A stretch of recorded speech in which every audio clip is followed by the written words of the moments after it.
friends, it's Vanna here. Welcome back to my YouTube channel. I hope you guys are doing great. In today's video, I'm going to discuss about latest update regarding skilled nominated visa subclass 190 in New South Wales. So please watch the video till the end because I'm going to discuss about the eligibility criteria, how the invitation round will work and who can apply and what is the updated occupation list. Okay, so I'm going to start with the eligibility criteria and what are the latest changes they made in New South Wales subclass 190. So I would start what are the basic requirements, what's the criteria. First of all, you have to fulfill the English requirement, either you give PT or IELTS. Okay, and again then they will check your point score, which will be based on your age, your occupation, experience. Okay, so years of skilled work experience in your nominated occupation. So basically there are three things they will check: your point score, okay, your English proficiency, and years of skilled work experience in your nominated occupation if you are applying for subclass 190. So what are the changes they made recently? Before, if you remember, if you are applying for New South Wales, there was condition of 1 year residence in New South Wales.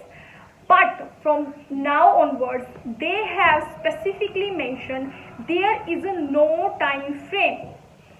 It is essential for those people to show just they are living in New South Wales. So it is not mandatory to show that they are living from last 12 months. Okay, so there is a trick. So you need to understand, if you can clearly show that you are residing in New South Wales other than any Australian state or territory, then you are eligible to apply for NSW subclass 190. Okay, so these changes you need to take care of. And I would like to mention here, they wouldn't accept any application from offshore candidates and any other Australian state or territory than New South Wales. Okay, the people, students, candidates who are residing in New South Wales, they can only apply. Okay, and other thing, occupation and employment, if you remember, it was like they used to check 1 year experience in your nominated occupation. Now they also lifted this condition as well. You must hold a valid skill assessment in an occupation that exactly matches an occupation on the New South Wales subclass 190. But listen carefully, you are not required to be currently or previously employed in New South Wales in your occupation to be eligible for New South Wales nomination. I would repeat here these 2 points.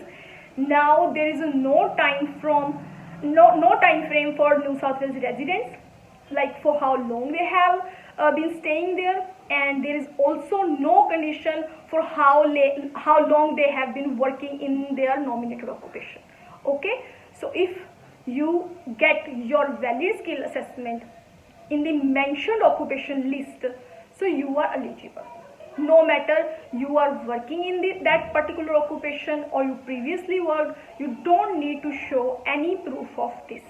Okay. And one more thing here, New South Wales will give invitations, not like Department of Home Affairs, because there is a set date every month 11 you see the invitation. But New South Wales, they are not mentioning any date, they are not giving any date when they would provide invitations. So what you need to do, I would read out the key steps for New South Wales nominations. You need to submit an expression of interest if you feel that you are eligible. Okay, then New South Wales will send invitation in your mail. There will be 14 days time frame in which you have to accept that invitation, and you have to read your invitation mail, gather your documents, especially residency proof, okay, and skill assessment, and then you need to apply. And the highest ranking EOI is up to the number of places available for a given occupation are generally issued an invitation to apply. So they would check according to the point, the EOIs which are on high rank, they would be invited. So basically it is now a good thing for the residents of New South Wales. Okay, because there's no time frame for that.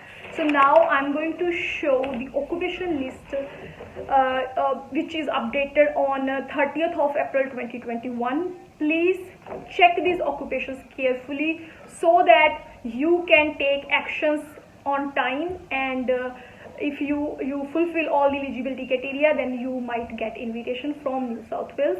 Thank you so much for watching this video. Please have a look at this occupation list. Thank you so much.